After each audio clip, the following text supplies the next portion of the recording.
Yo, what's up, everybody? What's good? What's good? What's good? Y'all already know who it is. It's your big sis. I'm back like I never left. Bruh. Big sis, L Vintage. We in the building tonight. We're gonna talk heavy tonight. But God got some things on the horizon, and we need to get them out. So first things first, what I need to do, hop on over to IG, click like, follow, share at 609 Stage Left. At 609 Stage Left, and then hop on over to Facebook and do the same. Just drop the 609. It's just Stage Left. We here. We want to continue to bring these beautiful stories, all this good love, all this journey and efficacy, art, and then some. So you know what it is. We came to share it with you because we know we love our audience, and you guys are the number one audience we have out there. Y'all do the best y'all can. Y'all sharing, y'all telling everybody about us, and you keep your big sis going. So I can't leave y'all out of this equation. Y'all know what y'all doing. I'm here tonight. I'm a little hoarse, so I hope y'all hear me. I'm here tonight with my big sis, my sis, Vernine Hill Cream. Yeah, she's a cream now. Benson Cream. Shout out, big bro. We're here with my sis, and she's got a lot of things going on outside of her art realm. Y'all see the backdrop in the back. It's called Butterfly Project. And we're going to give my sis a couple minutes to actually express to y'all what the Butterfly Project is and what it needs to happen. So you got it, sis. Go for it. All right. So thank you, as always, sis, for bringing me in. Every year, at least twice a year, I'm on here. This time's a little more personable. Touching bases with the Butterfly Project. So the Butterfly Project stemmed from the loss of my daughter. But what it's now become is a bridge between the community and resources when it comes to dealing with mental health and suicide awareness. So that's pretty much the meat of the project. Is wherever the Butterfly Project is, I gather all the local your local resources, the mental health departments that are out there, outside of your basic, hospitals and things like that, things that are more tangible for those in your community. Yes, that's what's up. And to be honest with you, when we think about what the Butterfly Project is and what it stands for and what it embodies, it's very essential for us in our local communities because we have so much mental stress and mental illness going on. It's running very rampant. You know what I mean? It's running in positions that are taking away our children, their families, adults, parents. So when it comes to that, is the Butterfly Project not only in the community, but where can people, as if you do events, where can they reach out to you at and find out how to be a part of those events? For me, everything for the Butterfly Project falls under, officially Inside Out. But I am creating, the Butterfly Project now has its own Facebook page. But for me, all my platforms are all the same, which is officially Inside Out. So anything that I do, even if it's on the Butterfly Project page, is shared to my main source. So therefore, it's not a missed opportunity. It's not missed anywhere because we're just developing, the Butterfly Project because it's growing to have its own entity. But right now, everything still falls under officially Inside Out. Word. And so, okay, here's the other part of that. You stated earlier that, and I don't know if many people saw the actual promotion, but I took one of your pictures where you were standing in the middle of the butterfly, and you actually painted that. That's a mural, right? Yes. So where can people see these butterflies, and where can they spot them? Well, right now in Pleasantville, the project started in Middle Georgia and in Peach County. So it's out there in 3 cities. There's 31 freestanding butterflies. Some of those are private sectors.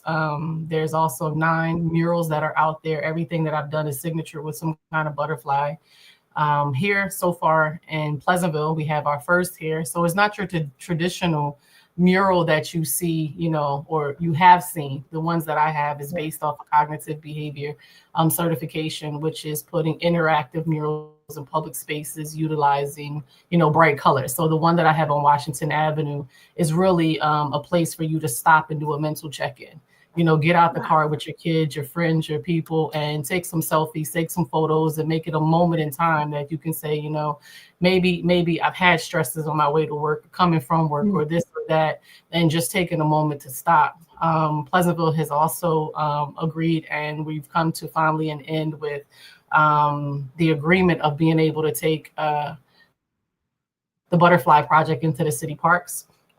So we will have 6 parks in Pleasantville that will have 2 freestanding butterflies to where you can stop and get out and take photos and things in front of that. So it's one of those things to where you can actually, just take a mental check, a mental health check-in moment to be able to stop and do something out of your ordinary, your ordinary routine that you have. So, and then there's also a second mural coming to Pleasantville that's also going to be dedicated to the Butterfly Project. Wow. And so, folks, what we're saying is go do a mental check-in. Take your kids, take the whole family, you know what I mean? Spot check, pull up on it, and reach out and touch, you know what I mean? Pull up on it and reach out and touch, because it is important, and I do this often, especially with my boys. I go in and I check, I ask them, how we doing today? What is really going on? Let's talk. And many of our kids, and I work in the school system, and many of our students don't have that opportunity to do a mental check-in, and a lot of them don't have the support. So when they see us in the morning, they see Miss L like, yo, what's up? What's going on? And how we doing today? We have a big day today, right? And it, for me, seeing their faces, they see that connection. Absolutely. I feel the connection. Someone is actually really sincere about checking in with them. Right. How can we get the schools involved? Good question. It's very easy, to be honest with you, is to be able to contact me, be able to come in and set that up. The goal for that is, even if there's a space or, there's a single wall that, we dedicate to the project, and, you get the schools involved or the teachers involved to say, you stop in the hallway. When you do have your phones in the hallway, when you're allowed to be in the hallway, post this little factor to, our social media site to say, we all doing a mental check-in for school, or where, this class is over here doing it. It's just being, not only leaving it up to them, but, the adults and those involved that actually can help with those moments. Part of, this project for me is that I have one of my certifications that I did for suicide, and it's called Beyond the Numbers, Navigating Data for Suicide Prevention. And with that comes resources and things that I've pulled that I'm going to talk about on Saturday. And it talks about youth suicide attempts, and, the comparison for a 5-year span to show what's increased, what's decreased, but also with research to determine, to back it up by saying, when you connect art to a child's world, and you make it interactive and you get them involved with it, and a way for them to express themselves is actually an outlet, a way that they can vent, and those kind of things. So to be able to take something and, make it a big deal, I don't know, technology, the phones, everything is either hashtag, all of that is a big thing, And so if you're able to take that and incorporate it as part of their day, it's something that they can look forward to. You know what I'm saying? It's something that they can take part in. And it's not all a negative thing. It's all, a positive thing with groups or whatever the case may be. So when it comes to the schools, it's just a matter of reaching out. And with that reaching out, and now allows the schools to be listed to say that, not only are we a supporter of the Butterfly Project, but this is what we offer as counselors, as teachers to our students who are struggling. These are our resources and things that we do. And that stuff is listed in our book to be able to say that, whenever you come across it, oh, wow, we didn't even know this school or that school offered this. We didn't know that all of these things even go on. So the Butterfly Project is a bridge, you know what I mean? So anytime that you see a butterfly that has something to do with that project, that you can gather information for anybody from kids all the way on. That's dope. That's phenomenal. Yeah. And I commend you on that for even opening this atmosphere and opening many atmospheres to suicide prevention, how to help your children, help your community, even adults through suicide, mental illness, mental stress, and the things that pull and tug in on our kids with suicide awareness. You know, tell us, tell us who this book and this project is dedicated to. Oh, this book is dedicated to my daughter. Let me see. You see, my daughter Brianna. Great. So that's who the book is dedicated. The whole project is dedicated to her. And that's even part of learning and researching and going through different trainings and stuff, because, you know, people have asked me, well, how come we can't dedicate this to my daughter, to my son, to, you know, this particular person? Well, I've learned in research as well as in classes and things like that, that, you know, those children who are introverted or don't get out or feel like they're isolated or they don't fit in, and if they do commit suicide, you know, they're like, they could leave a letter because they know that their mother or father would support them in that way, and they would get way more attention than they would in the skin that they're already in. So the project is solely dedicated to her. And we can, you know, branch off of that, and we can do a memory of, you know, different things, but we can't dedicate anything else to anybody else. So I'll just take that hit and be able to say, like, this project is dedicated to Brianna. And I don't know, keep her name alive, you know, the love that she had to be able to encourage others, you know, that through life, you know, versus death. Now, the one question that I really do have, and I hope that you all out there watching, and that are, you know, if you're taking notes or whatever, you can go back and you can view this. The one question that I have out that I really want to ask you is, in learning about mental health, suicide awareness, right, and seeing what your daughter went through and up until now, you know, the transition from learning different things to different things. I know it wasn't easy. But what was your transition like? Did you, okay, I need to learn more about this. I need to learn more. And did you learn more before, prior, as she was going through some of these things, or now? I could say I've learned a lot more now. I didn't know where to look or what to do when we were in the struggle from her car accident all the way through her healing process in those 3 years. It was frustration because, you know, for one, it was an insurance problem. You know, what insurances are accepted, where can they go, where can't they go? You know, instead of her mental stability, that was the number one thing. And then once we got her into that space, it was one of those things that, you know, now she's of age, you know, and you can't help her because she's over, you know, 18 at this point. So it became to be, well, what can we do? You know, and it was like, I kept hitting roadblocks all the way through from beginning to end. And just learned that it felt like the system felt not only me, but most importantly, it felt her. You know, because when you're at a certain point, you're allowed to sign yourself out. You're allowed to be in a position to say no. You know, it's not enough control or things in place for them to be an inviting situation as far as all of that. But once it happened for me, I think it all started with me looking for something to help me cope with her loss. And, you know, dealing with therapists and psychologists or even life coaches that haven't lost children, trying to help you or give you information or advice on what to do was very difficult. So I took that into my own and started with the self-help. You know, I came across a class that had grieving utilizing art therapy. And inside of that, it was 5 chapters on grief.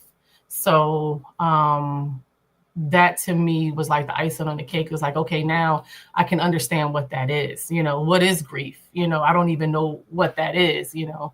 And then as I started doing that, I realized that I actually liked it. And from what I was dealing with her loss, I've learned that I dealt with a little bit of depression. I deal with anxiety. I deal with PTSD from it. I deal with this. So I just started taking more art classes, first getting myself strong enough to stand in my shoes with the loss. And then once I did that part of it and really got a good grip and coping skills with that piece, I was able then to dabby into the suicide part of it. Wow. That's chunky. And I think a lot of people, they don't know how, I don't want to say they don't know how, sometimes people are just exhausted, especially with emotion. And sometimes like with the exhaustion and the stress and like, as you said, the depression, and when it's taking away, there is that moment where you just you don't want to explain. Sometimes you don't want the help. Sometimes you just want to sit there and try to figure out where you just don't want to think anymore. And I think a lot of people have a hard time expressing that. Yeah, I totally agree. Yeah, opening up about that. So I thank you for talking about that. That part is necessary. How do what's the next part after this middle part? And going through all of this, how do we get to the other side where we feel like we can finally breathe, and we can lift up, and we can talk about these things? So I appreciate you for that. And knowing that, like you said before, I'm still going through it, but I'm now seeing the other side. You know what I mean? Don't get me wrong. Like there's still days that I gotta remind myself, like, it's almost like people, I've had people say to me, like, you should be a little further than this where you are, you're stuck, how long is this going to take, and sometimes I find myself standing in front of the mirror, having to remind myself, even in the middle of everything I have going on, the positivity,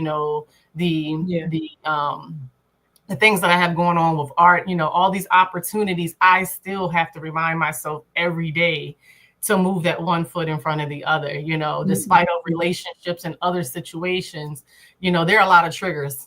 There are definitely a lot of triggers to bring you back like it was yesterday, so it's a day-to-day struggle. So. And grief has no time on it. I get it when people say you should be here, you should be there. Listen, let me grieve the way God is allowing me to grieve. Yeah. Because then the best part of you now is explaining to people or expressing to people, this is what I went through. And it's okay to go through these things and to say, listen, I'm not all perfect. I'm not all doctored up. And still manifest the beauty of it and help others out of it. Like, come on. You know what I mean? And so it's okay to still be grieving. It is. There's no time frame. It's in the process of that. It's like if I were to ask you, to tell me what the name, do you know the 7 steps of grief? Actually, I don't. I mean, I know a little bit about it. I know it's, you go through the down part, then you go angry, you get angry, then you go through the bitterness, you cry, but I don't know all of it. And that's, for me, is like, I think it started for me there is first I didn't know what I was going through, whether I was supposed to go through it. You know what I'm saying? You go through this guilt phase. I should have did more. I wanted to do more. I missed something. It's my fault, and all of those things. And I think part of my journey of, even the self-help, I can't even say, people got a stigma when you talk about therapy, but I decided to do self-help, because I believe in me before anything, you know what I'm saying? And taking care of myself, because if I can't take care of me, I'm no good for anybody. And so first it was understanding what those were, the shock of it all, that, that loss is really there, getting up, and reminding yourself that really happened. Most of us live in a place, well, I lived in a place for a long time. Like, long as I don't talk about it, I say it, like, I know it happened, but it didn't really feel like it had happened. But after that, you go through the denial of it, of what that looks like and what it could have been, should have been. Then you have the anger part of it, then the bargaining part of it, the depression part of it, the acceptance and the hope. And then, there's so many levels that we don't even know. And then we start beating ourselves up. And it's like, what we're going through is actually normal.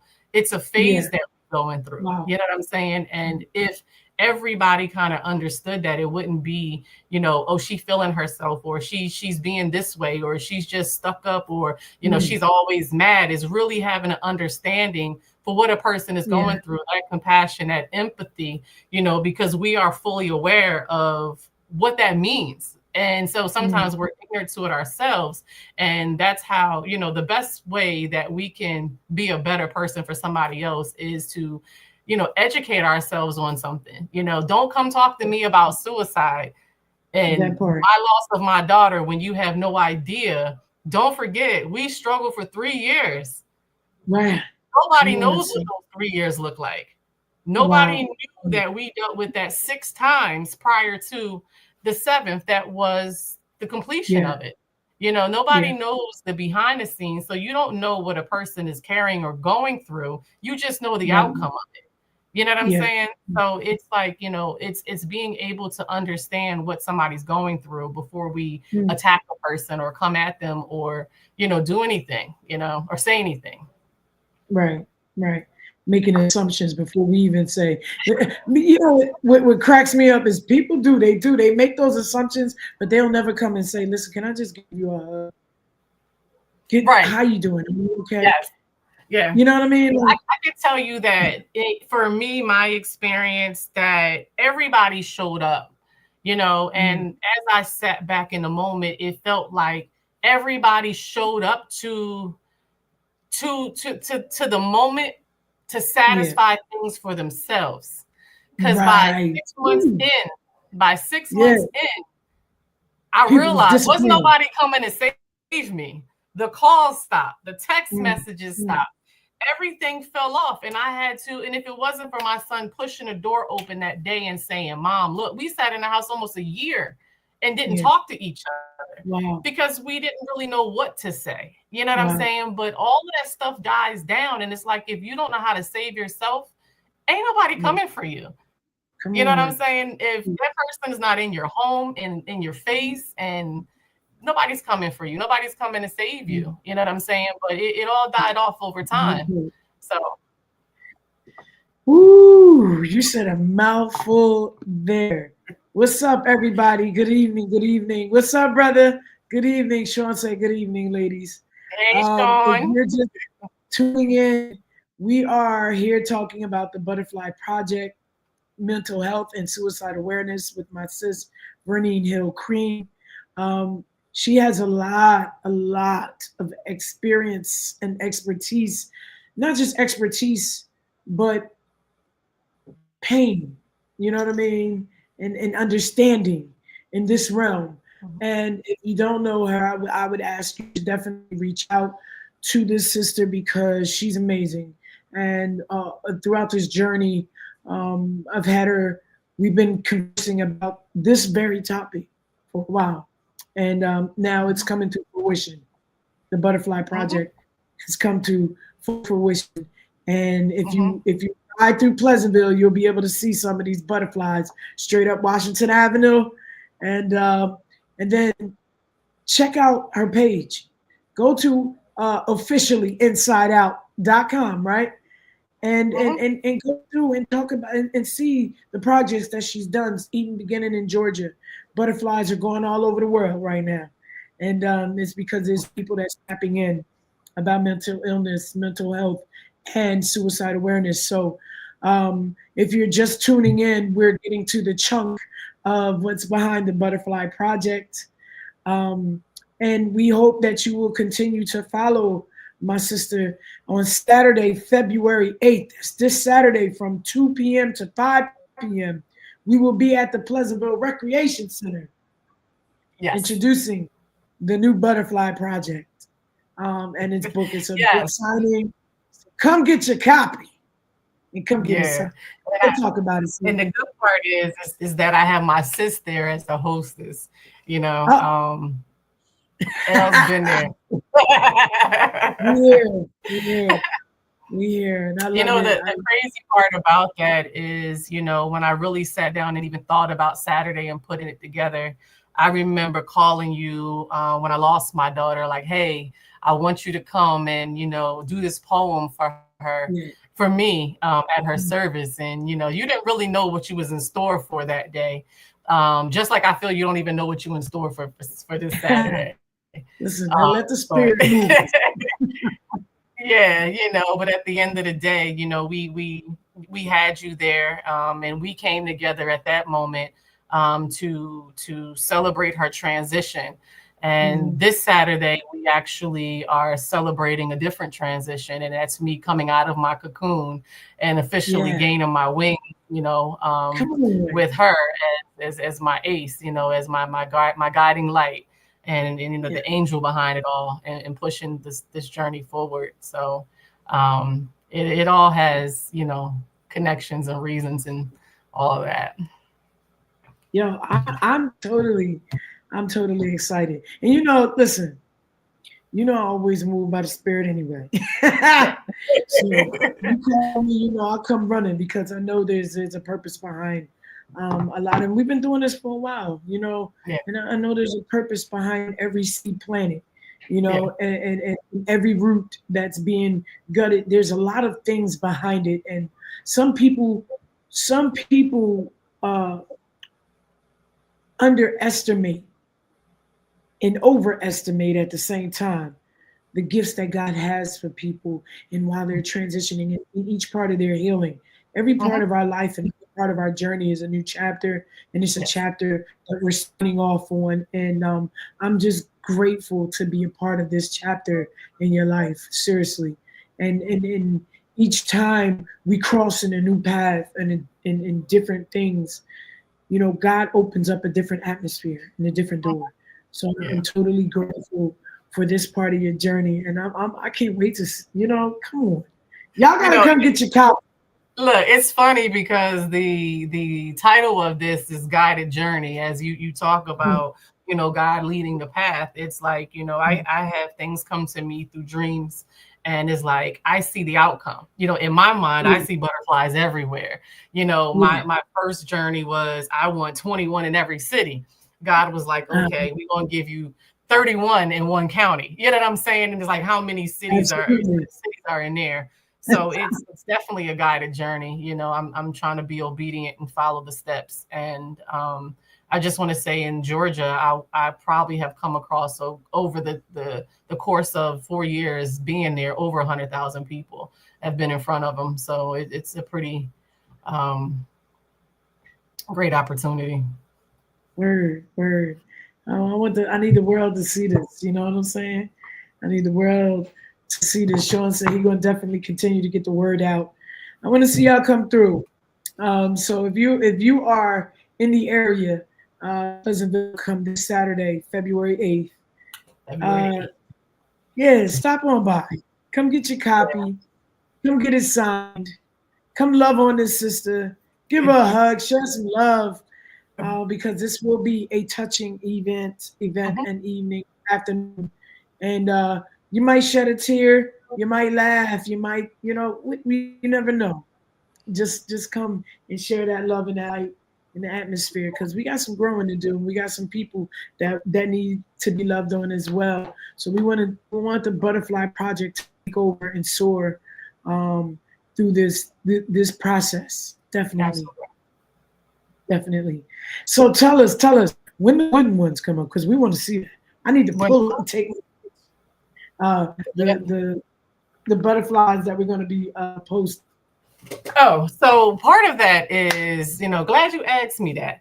Part of it is that Pleasantville is, they're going to have 12. Like I said, it's going to be 2 in each park. The first park that they'll be going into will be Park Avenue.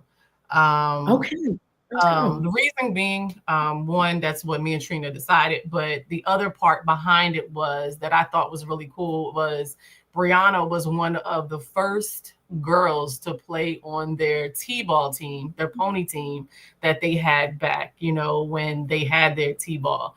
I used to put her hair up in a bun with a cap on, and she didn't want nobody to know that she was a girl. She didn't want to be the only girl. So I thought that would be a great connection to be able to to start there, so that would be the first part that it will be in. And the other part of that is, I think it's probably going to be spring by the time we finalize everything. We're still waiting on, it's like we got the green light. So now it's just a matter of waiting for the weather to break and to go from there. But Pleasantville still has some sponsors that they need to help them get those butterflies up. So you'll find out more about that on Saturday for those that are interested to be able to help Pleasantville, meet their goal in putting those up in the community too. Okay, awesome. Now, when you actually get ready to put them up, can I come help? Absolutely. Come on. Go to butterfly. Listen, celebrate this moment with my sis. You realize that they are 7.5 foot wide and 4 foot tall. Yeah. So we're gonna need somebody to hold on one side and somebody else to hold on the other. And it's solid wood. So Chris just walked through the door. She said, "Me too." Tell her, "Me too."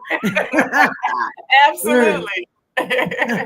Yeah. Well, definitely want to. That's a big butterfly. Yeah, they're gonna need some height, some bodies. Yeah, so it's two of them. We have one that's actually, for adults or kids that are a certain height, and then we have a shorter one that goes in, which is a 4 foot one for the kids. So there's two freestanding. So all the adults and the older kids have an opportunity to be have a childish moment, to be out there just taking pictures and doing whatever. Yeah.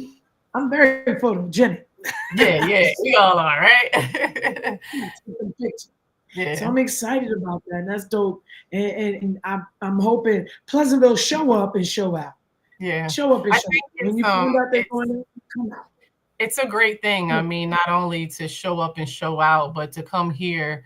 I'm actually bringing a resource to Pleasantville. I'm not sure whether I'll have, the president himself there, but I know he'll have his director for mental health. She'll be present to be able to let Pleasantville know that you have some support, to be able to say that, this is what we offer and we're here. So you'll be able to meet, a great connection. And, for me, that's what it's all about, is being able to supply, the help that we need, Yeah, absolutely. When we bring that help, I really want you all to really tap into it. Know that it's there for you. I think for a long time, people just didn't know where to find the resources. They didn't know how to go. Phone, you got to call 211, or you got to go to the building. It could take like 3 days, 4 days, longer than that sometimes. And it deters people and it discourages people. So I really am looking forward to that resource and that connection. Yeah. And then on top of that, for me, I'll be actually teaching in their facility twice a week, every other week, art therapy. So we can't forget about that part, is that, being able to find an outlet. Not everybody likes to sit in an hour session and tell somebody who's looking at their clock every 15 minutes their problems, but sometimes you can find a creative space to be able to, release some of that as well and have conversation with people, like minds that want to be there and be able to find coping skills to get through. And sometimes, you can find that in the world of art, Word. I believe that. Art is on my mind. It's in my heart. It's a love. So you're going to be at the Recreation Center teaching those classes? Well, they tried to pull me in last year, but it was too quick for that process. I'm going to be in Camp Care in a couple of their facilities. Yeah. Okay. Awesome. Yeah. So when you post that for us, so we can make sure it's out and people can come and they can travel if they would like to. And not only that, we're talking about it in Pleasantville. We're just trying to iron out the logistics to it and how to do it. But it is something that Trina and I have talked about, being able to implement something in Pleasantville. So that is definitely in the works as well. It's just not outlined. I mean, she was on it last year when I first got here, and it was like, I got to let the dust clear first, I got to get here. I had got here in June, and she's like, can we start in July? It's like July, Give me something, You talking about Trina Mobley? Yeah, so it's nice to Yeah. know that, she's on board and she sees it as a need in front of the kids that she work with. And, Absolutely. it's a great, to me, it's a great look, being able to say, I see that we could use this and it's something that I'm interested in. That's the Right, first step, right. is being able to be open to it. That's important. And Hmm. we have a lot of kids that use that art therapy, it as their voice as well. You know Yeah. what I mean? Because we just had a lot of kids that's struggling. And Sean says art has always been comforting and inspirational for him anyway. And it for Yeah. all of us. Listen, I'm Yeah. gonna tell you, art kept me out of trouble. Kept me out of trouble. For me, I put out over 6,000 pieces, and people are like, "Oh my God!" It's like either I became a junkie and strung out on drugs, or alcoholic, and I became addicted to art. That was my Yeah, saving grace. yeah. You know what I'm Come saying? on. So for me, Come art was that was it. That was my lifeline. I'll tell you that in a heartbeat. Like, art is my lifeline. on. And when you see me out there doing a lot, you know that I'm going through a lot. The more that I can actually do it one time is when I'm at my heaviest. So, whether it's music, whether it's poetry, whether it's, Hey, painting, the arts let's in go. general. Let's go. We got it, y'all. Y'all need it. We got it.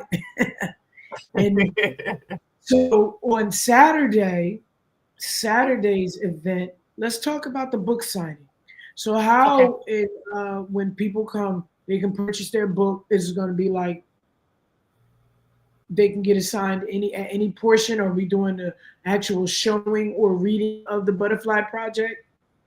It's not going to be a reading. It's going to be an informative thing. I'm going to talk about the project itself, between, the city of Pleasantville and the resource Mhm. that I'm bringing in, giving them an opportunity to speak, let everybody know, excuse me, what's available to them and what they're bringing in, and their partner. They're actually, the Butterfly Project with them actually has a home here in New Jersey. Mm. Butterfly Project's home will be inside of Cam Care facilities. Okay. That's something that we're working on, like, currently. So I think that's super dope to have a healthcare facility believe in the project itself and incorporate what it stands for, as a part of their mental health, facility, the department.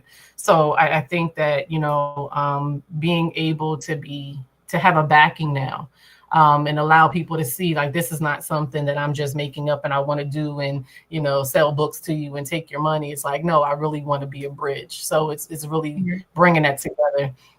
So there'll be, you can purchase your books, and then at the end, not at the end, but towards the end of everything, is when the signing will take place. Okay. So make sure y'all come with your ears and your questions, because we're Yeah, definitely going to give you the opportunity to ask some of these questions that's on your mind. absolutely. Um, we're cognizant. We understand that everybody doesn't always know how, you know what I mean, or where to begin, as you said earlier.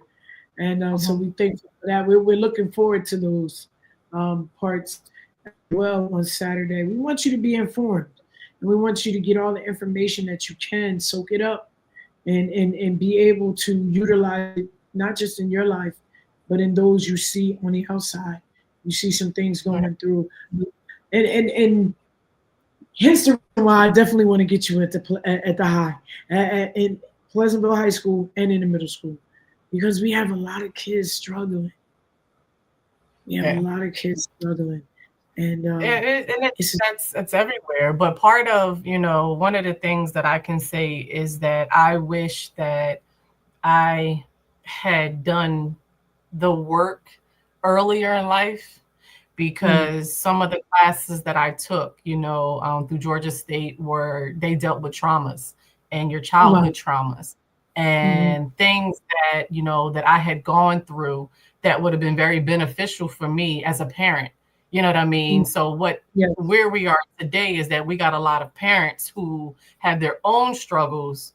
Being parents is Right. being a parent is a whole separate struggle.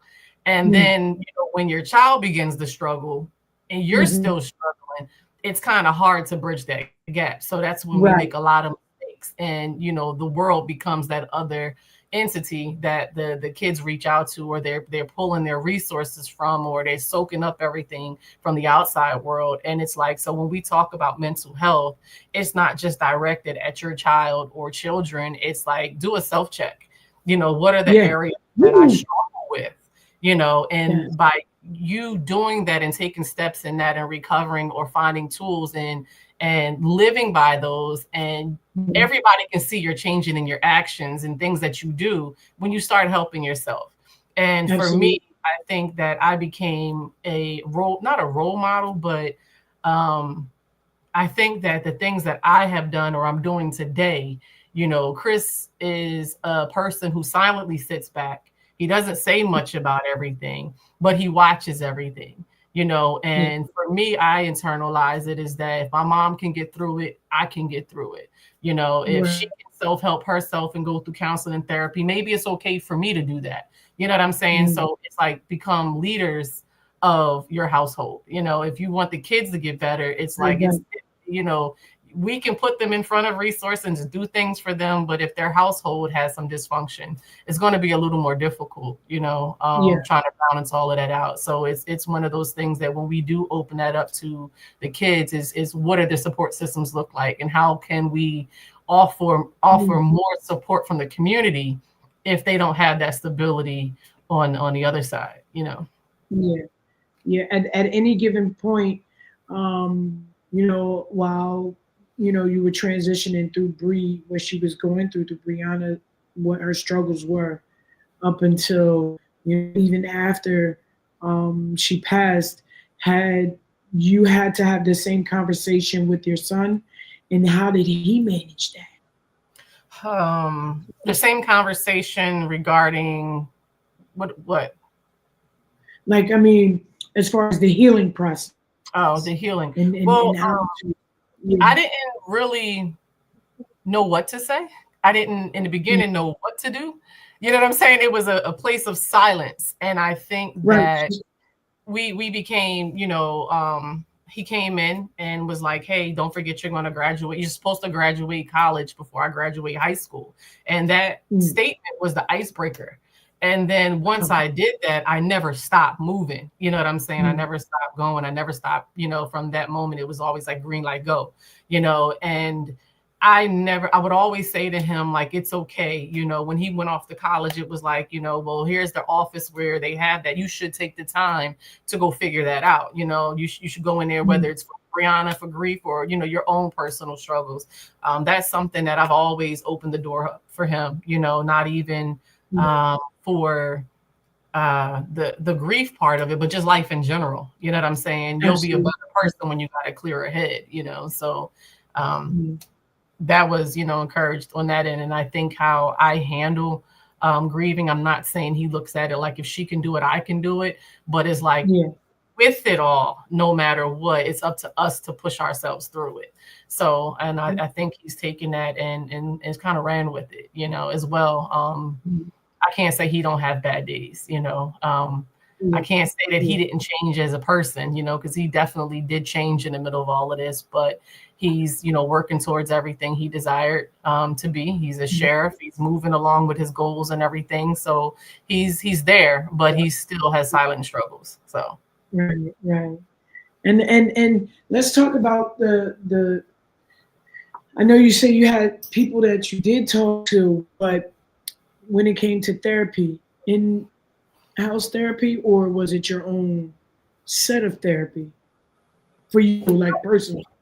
It was I was looking for I don't know, you get to a moment, it's like, okay, I think I need therapy.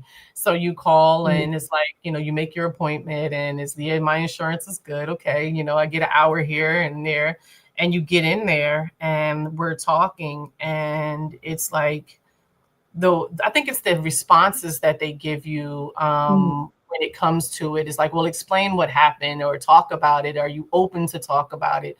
And then talking about it. And, sometimes you can get long-winded in the question you ask, depending on what it is. And because you're on a timestamp, the responses are not always in line with your answer. Right. You know what I'm saying? Right. So it was external, you know. I'm going through, even going through uh them wanting to medicate me. Well, maybe you need something for anxiety. Maybe you need to, it's like this is beyond medication. I Yeah. don't need to be Mm. suppressed in my thought processes. I need to Mm. figure out how to get through it. So no, it was me going out all the way to trying life coach, you know. Mm. Because life coach has a little non-traditional way, you know, of, you know, going through it. It's a little more laid back and more comfortable in a Yeah. situation.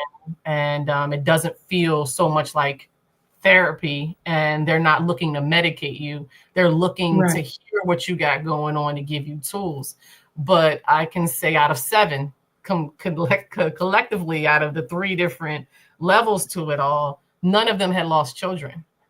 Wow. And Mm. it's impossible to tell you how I feel and for you to understand it if you haven't experienced it. You know, it's a Definitely. space that is not the same as your mom or your dad or your sister, your brother, or, you know, it's not the same as a cat or a dog. You know, like even those come up. I've lost an animal, and it's like, yeah, good. Like, what do you want me to say to that when we're Yeah. talking about Yeah. losing a child?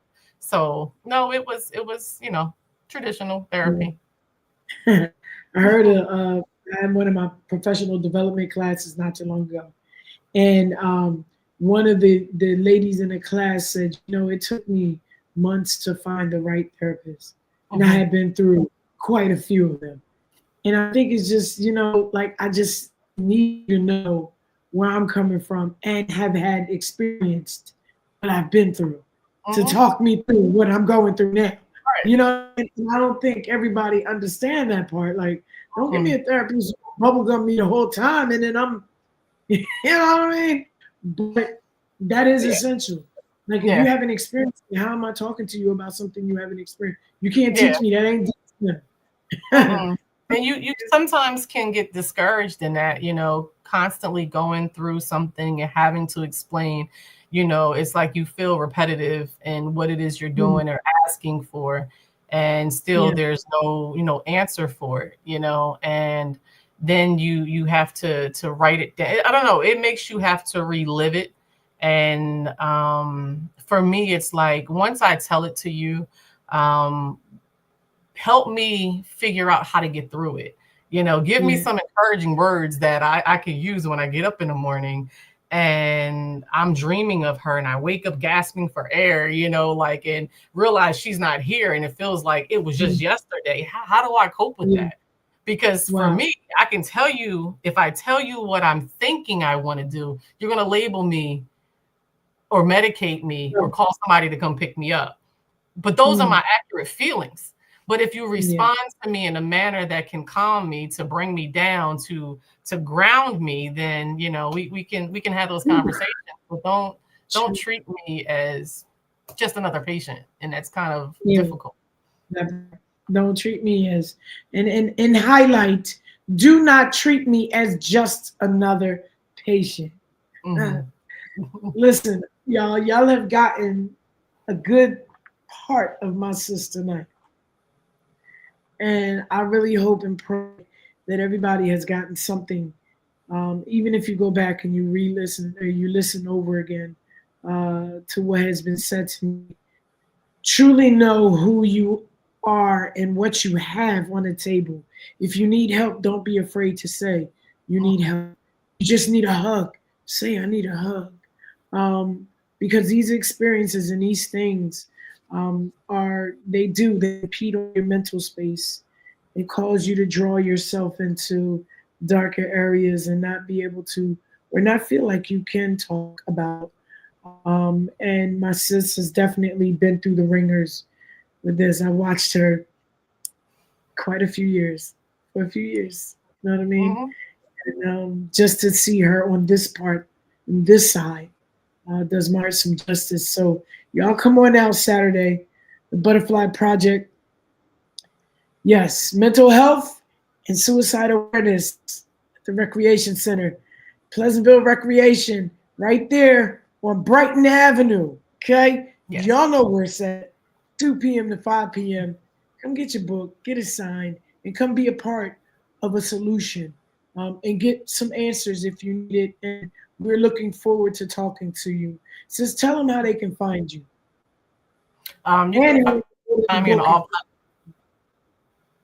Okay, yeah. So you can find me on all platforms as Officially Inside Out, from my website to Facebook, Instagram, LinkedIn, TikTok. Everything is Officially Inside Out across the board.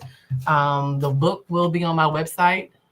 It's already a link there, but the link is not active until February the 8th. It's released. So you can't make any purchases till February the 8th.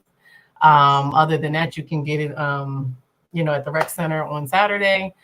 If you cannot make it and you want a signed copy, contact me and we can do it differently to where I can actually sign it, purchase it, or, pull it through on the back end and sign it and mail it out to you. That's an option as well for those that are in Georgia, who've already reached out to me. So you do have the ability still to have that signed. Yeah. How do I get my copy? I need it. Yeah. That's what's up. And we're really looking forward to this. Yo, listen, in the name of diversity, equity, inclusion, happy Black Power Month, all my brothers and sisters. Okay? Let's tell the people, Orange Nation, we are Black Power, Gaga Black Power.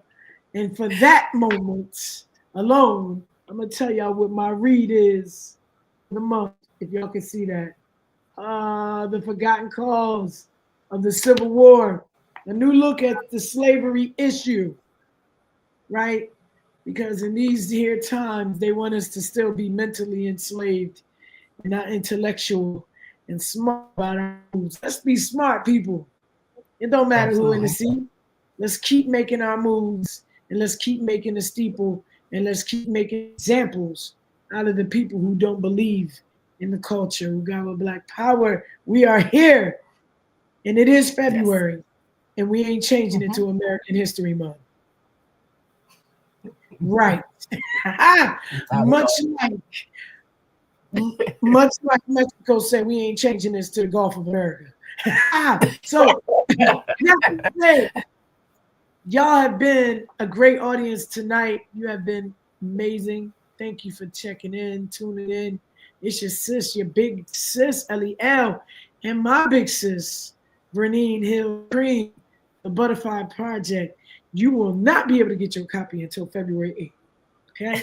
Anticipate. Bring your cash flow and come get your signed copy at the Rec Center in Pleasantville. We love you. We adore you. Sis, thank you so much for taking this time out to come chop it up with me. It's always an honor and a privilege. And I'm grateful to have you here sitting in the seat and chopping it up with me always, always. And I'm looking forward to Saturday. I can't bring my snacks. Can I bring my snacks? Because, when I talk, I got a snack. Whatever you need. Whatever you need. Yes, I love you. Enjoy the rest of the evening. For everybody that's out there, click like, follow, share. Officially Inside Out on Instagram, Facebook, all social media platforms. And I know y'all got TikTok because y'all was crying about it when it went off. I got TikTok too. And Vintage. Click, follow, share. Officially Inside Out on TikTok. And your big sis need y'all to follow us, okay? At 609 StageLeft on IG and just StageLeft on Facebook. Let the world know we're here. And we're going to continue to bring you all this good love and these journeys of life, truth, and honor. Check us out. Don't be a stranger. We love y'all. We up out of this piece a little early tonight, but we love y'all. Peace, y'all.